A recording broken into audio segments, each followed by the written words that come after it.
Yvan, on vit une saison, je pense qu'elle sera inoubliable, une saison assez complexe. Et la question que je me posais, c'est Yvan Carluère, l'hyperactif, l'entrepreneur, le gars qui est toujours à fond pour ceux qui te connaissent. En ce moment, la saison est entre guillemets contraignante et je sais que l'Église MLK, qui est une grande église et qui vous êtes en train de construire un bâtiment absolument extraordinaire.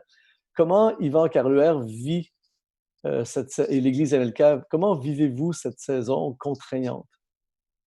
Et bah, comme tout le monde, avec beaucoup de stress en plus. Comme tout le monde, on est en train d'accumuler plus de stress qu'en période normale. Et c'est vrai, parce qu'il y a le stress personnel, chacun a un stress familial, le stress des personnes autour de nous, parce que là, on parle de l'Église, mais avant l'Église, c'est des êtres humains, quoi. Donc, il y a moi-même déjà, comment je gère moi-même, ma femme, mes deux enfants, les gens qui me sont chers. Après, le stress du physique, la peur de tomber malade, ça, c'est incroyable. Donc, qu'est-ce que c'est que cette saison? C'est juste un peu plus de stress dosé que d'habitude. Plus de doses. Là, il y a une surdose de stress. Mais je voudrais juste revenir sur le mot, très très beau le verset que Eric nous a lu dans Daniel. Et c'est étonnant parce que on parle de saison et il y a comme une contradiction parce qu'on dit Dieu ne change pas. Donc, d'un côté, le fait que Dieu est éternel, c'est qu'il ne change pas. Et en même temps, il dit et Dieu aime que ça change. Donc, il aime créer les saisons. Si Dieu n'avait pas voulu de saison, on aurait tous été en été en permanence. Enfin, je veux dire, c'est Dieu a aimé l'hiver, l'automne, le printemps. Et au bout de quelques mois, il se dit non, non, il faut que je recommence. Je me ferai bien un petit peu d'hiver encore. C'est-à-dire que Dieu a choisi lui d'être très stable dans ses émotions et dans sa direction, Mhm. mais de nous permettre de vivre dans des choses instables afin que quelque chose de spécial émerge de nous dans ces circonstances instables. Mais là, en ce moment, on a une saison, on va dire, moi, je pourrais comparer ça à une tempête l'hiver ici au Canada. C'est une saison où on voit rien. Ici au Canada, on connaît le concept d'une tempête où c'est un blizzard total et tu vois rien, tu es sur la route et tu vois absolument rien. Et comment les gens en ce moment qui vivent cette expérience, qui voient pas le futur, ils voient pas, c'est une saison vraiment complexe, compliquée. Comment peuvent-ils, pouvons-nous comprendre que Dieu a un plan là-dedans? Qu'est-ce que Dieu a en tête? Comment on peut définir ça? Alors c'est sûr, c'est une bonne question. On se pose tous la question et naturellement, on a tendance à dire quelle chose va se passer.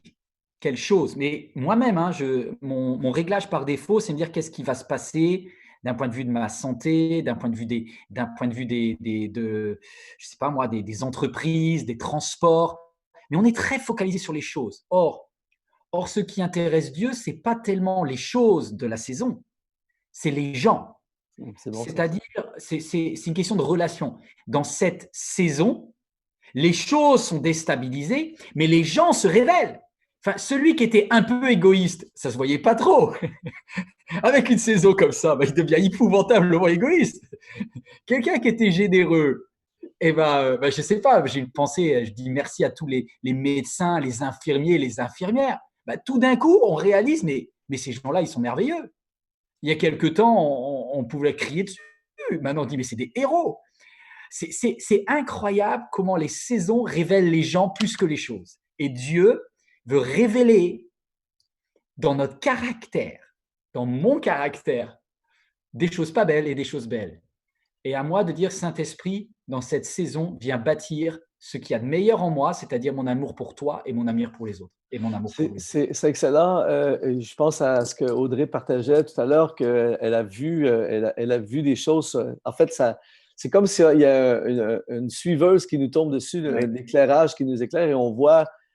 Bon, maintenant, disons que je suis chez moi, confiné, et puis tout à coup, cette saison révèle des aspects de moi que je n'aime pas, ou que j'aime moins, ou que les autres s'aperçoivent. Qu'est-ce qu'on fait? Comment on gère ça? Comment on vit ça?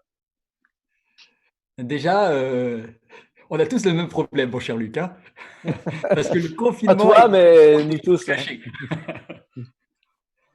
Et alors, juste déjà, premièrement, soyons très honnêtes. Dieu ne change pas et il nous connaissait même avant le confinement et il savait déjà ce qui allait pas. Sauf que le confinement, c'est comme une énorme lumière sur les aspects les plus tristes ou les plus obscurs de notre caractère. Donc, soyons très honnêtes parce que Dieu est lumière, faisons pas le malin. Et je ne sais pas si j'ai vu des posts assez terribles par rapport à cela et c'est très bien de le dire, notamment lorsque le confinement peut augmenter les scandales et les violences domestiques. Hmm. C'est vrai, il y a des choses qui sont exacerbées. Il y a le ton qui monte plus vite. Il y a de la patience qui diminue. Moi, honnêtement, je croyais que j'avais progressé en patience, mais pas beaucoup, beaucoup, beaucoup. Donc là, je suis sûr que j'ai du boulot à faire. Donc moi, je me suis mis sur mes genoux. J'ai dit, Seigneur, tu vois, je croyais que j'avais progressé en patience. OK, je suis passé de 2 sur 10 à 3 sur 10, mais je suis vraiment pas encore à la hauteur. Le confinement me révèle qui je suis. Je suis Hmm. honnête avec toi. Viens m'apprendre la patience. Et pour cela, en fait, ma seule prière, c'était de dire Seigneur, donne-moi d'aimer plus. Voilà. D'aimer Toi, plus. Toi, Yvan, là, en ce moment, j'essaie d'être à ta place. Tu es à la tête tu es le leader d'un mouvement, de grande église, tout ça, et puis il y a toute une équipe autour de toi, et puis vous avez des projets en cours, tout ça. Et bon, là, tu dois, j'imagine, essayer de comprendre le plan. Qu'est-ce que Dieu... on a vu cette semaine, dans les derniers jours, on a vu tes cultes en ligne, tout ça, on voit que vous êtes proactifs, tout ça. Donc, comment chaque personne, parce qu'on a tous des réalités, toi, tu es le leader d'une église, d'autres personnes sont leaders d'une entreprise, d'autres personnes sont leaders d'une famille. Comment on peut, justement, dans ce brouillard, chercher le plan et continuer à faire avancer le plan de Dieu et essayer de discerner son plan dans cette saison pour ce que nous sommes en train de vivre personnellement? Alors, je vais te donner une illustration que moi je trouve extraordinaire. C'est que on avait prévu, nous, depuis longtemps, on en avait parlé avec Eric, notamment Eric Sellerier, de dire on va lancer MLK chez vous, on va s'occuper des gens. Et puis finalement, on avait tellement de choses à faire qu'on le Hmm. retardait. Et des fois, Dieu dit maintenant, je vais vous arrêter, comme ça, vous n'aurez plus que ça à faire. Et du coup, on a pris une petite gifle et puis on s'est mis à faire quelque chose. Mais 2 jours avant que l'on soit obligé de tout arrêter, j'ai reçu un email. Un ami aux États-Unis qui me disait Yvan, on vient d'avoir à cœur de vous faire une promesse de don. Et tu vois, mais j'ai entendu, ouais, c'est super gentil, mais c'était petit. Et je me dis, Seigneur, à chaque fois que Dieu a une provision, c'est qu'il y a une raison. 2 jours après, on s'est dit, waouh, les cultes vont être arrêtés. On transforme totalement notre salle en un plateau de télé. Et avant même que je reçois le moindre chèque, on a dit, on va dépenser l'argent qui est promis et on va juste être proactif, c'est-à-dire qu'on va anticiper. Si Dieu est en train de nous donner un petit signe que quelque chose se passe, et je voudrais juste te dire cela, Luc, il y a 2 façons de vivre les choses. Soit on subit, soit on écoute et on dit, Seigneur, chaque petit cadeau qui vient, donne-moi de le réinvestir au bon moment. Voilà. Donc le plan, Dieu a un plan derrière chaque saison. Serait-il possible que son plan soit c'est différent pour chaque personne, mais que son plan dans cette saison, c'est de nous pousser à faire des choses que peut-être normalement on n'aurait pas fait? Mais c'est juste l'histoire de la vie. Ça oblige la plante à aller chercher dans ses racines de l'eau qu'elle n'avait pas envie d'aller chercher. Mais comme c'est l'été, elle est obligée d'aller chercher. Et puis en hiver, ça l'oblige à cacher en elle des aspects qu'elle voulait montrer. C'est fini les fleurs, etc. C'est pareil pour nous. Il y a un Hmm. temps comme ceci où Dieu nous fait puiser des choses en profondeur. Pasteur Yvan, j'ai vu tes messages, tu es un proclamateur de l'espoir. Dans cette saison, je pense que les prédicateurs, les proclamateurs, les encourageurs sont, vont fleurir grandement. Est-ce que tu aurais un message particulier là, pour les milliers de personnes qui sont on est ensemble connectés en ce moment et on est heureux de t'avoir avec nous?